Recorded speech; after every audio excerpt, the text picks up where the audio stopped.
ആ പാട്ടിൻ്റെ ബാക്കിയാണ്.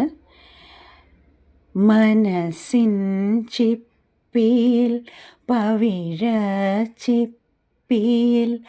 മൃതസഞ്ജീവനി നിറഞ്ഞു. മൃതസഞ്ജീവനി എന്ന് പറഞ്ഞാൽ മരിച്ചവരെ ജീവിപ്പിക്കുന്ന ഒരു മരുന്നാണ്. പാലാഴി മഥനം കഴിഞ്ഞു, പാർവണ ചന്ദ്രിക വിരിഞ്ഞു. മനസ്സിൻ ചിപ്പിയിൽ പവിഴച്ചിപ്പിയിൽ മൃതസഞ്ജീവനി നിറഞ്ഞു.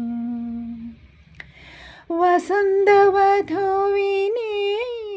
വരനണിച്ചു, വജ്രം